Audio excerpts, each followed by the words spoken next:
بديتوا بستوته واحده؟ اي نعم بدينا. صارت اثنين؟ صارت ثلاثه؟ والنوب فتحنا المطعم. ربي يرزقكم ان شاء الله. الله. احلى شيء انه تمن ومرق بلف، والطعام مجانا لمن لا يملك المال. السلام عليكم على كل المتابعين. اليوم احنا يا جماعه بساحه الطيران.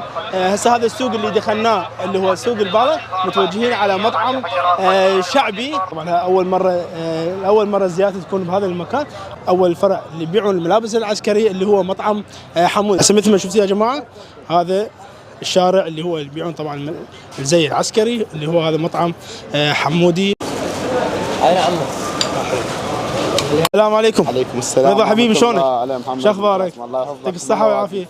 اجينا من بعيد حتى نجرب مطعمكم، مطعم شعبي وبسيط، وانتم شباب صراحة تريدون تعتمدون على نفسكم. الحمد لله. صار لكم ايش قد فتحتوا هذا المكان؟ صار لنا تقريبا اسبوعين. اسبوعين. شو تقدمون؟ يا ساعة تفتحون؟ ساعة تقريبا ساعة 4 الصبح. 4 الصبح تبدون تفتحون؟ نفتح ونعزل الساعة 3 4 العصر. 3 4 العصر تكملون؟ نكمل. حلو. بالريوق شنو الشغلات اللي ريوق عندنا مخلمة بلفين، كبة بلفين، طماطة وبيض بلف، عندنا شوربة صحيح. زين، وبالوجبة الغداء شنو الشغلات اللي وجبة الغداء عندنا تمن نوعين، تمن شعرية. اي. وعندنا تمن اصفر. تمن اصفر وتمن شعرية. وتمن شعرية، عندنا مرقة تبسي، وعندنا يابسة، وعندنا بوتيتي.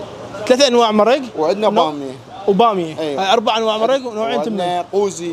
قوزي. تشريب دجاج. حلو. اي.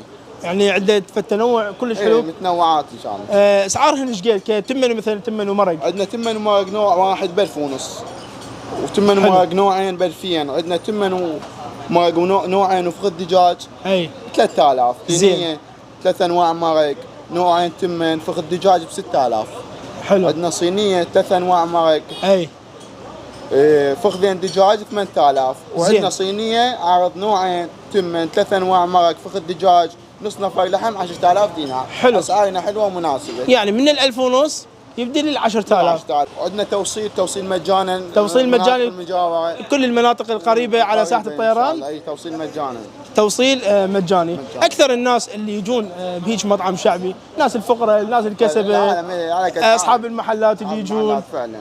واحنا عندنا ستوتات. اي. تجول يعني هم تبيع تمن ومرق بلف. عندنا عرض يعني الستوتات جاي تجول حول المناطق. حلو. يعني هاي الستوتات اللي تفتر 1000 ونص. العفو. بلف. اي. يعني تابعة لكم للفقير او اليتيم من يمتلك المال اكله مجانا. حلو. يعني اي انسان فقير اللي ما عنده، الانسان المحتاج زين يجي المطعم حمودي بدون ما يحكي، يجي ياكل ويتوكل واحنا بخدمته. والله والنعم منكم. اي والله. يعني هم مطعم بسيط، هم شباب يريدون يعتمدون على نفسهم، هم الانسان الفقير اللي يجي ما يردوه. هاي هسه طلعنا من المطعم على ما يحضرون الاكل. راح اشوفكم الستوته اللي يوزعون بها الاكل داخل بغداد. مثل ما تشوفون هاي الستوته مال المطعم حمودي، اكثر من ستوته عندهم بهذا المكان يفترون ببغداد. تعال خلينا نشوف. السلام عليكم عباس، شلونك؟ عليكم السلام. شلونك اخوي؟ شو اخبارك؟ احكي لنا عباس شنو الشغلات اللي عندك هنا؟ عندي تمن وانواع المرق. حلو. بيش عباس؟ ب1000 دينار. اما الناس الفقراء عباس. اي والله الحمد لله. والله والنعم. عباس تفترون داخل بغداد؟ داخل بغداد، داخل مناطق هنا عندنا. اي. نفطر بيها. حلو. من اول ستوته بعدين الثانيه والثالثه وفتحنا مطعم الحمد لله. ما شاء الله. بديتوا بستوته واحده؟ اي نعم بدينا. صارت اثنين؟ صارت ثلاثه؟ والنوب فتحنا المطعم. ربي يرزقكم ان شاء الله. ولا كانت في فد عباره كلش حلوه صراحه عجبتني، انه الانسان الفقير اذا ما الفقير واللي ما عنده احنا ان شاء الله نعطيه مجانا. والله والنعم منكم. احلى شيء انه تمن ومرق بلف، والطعام مجانا لمن لا يملك المال.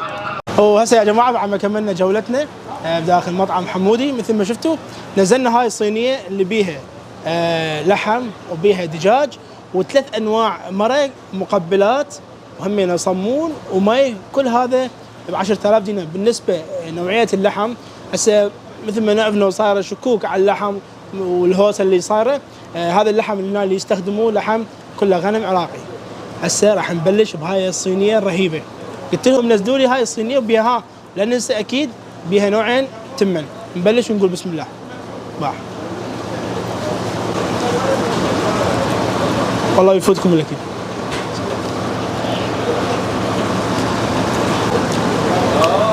والله طيب.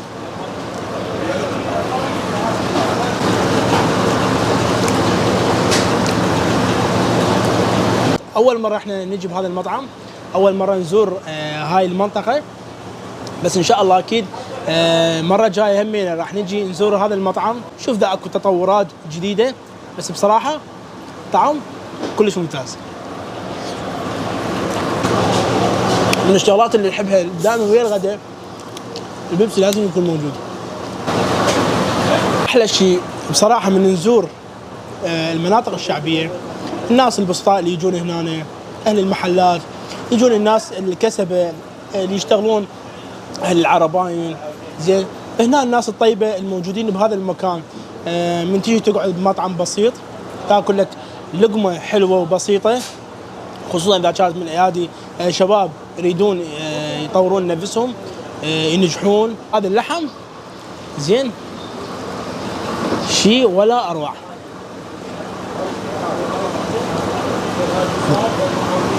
هسه يا جماعه اكيد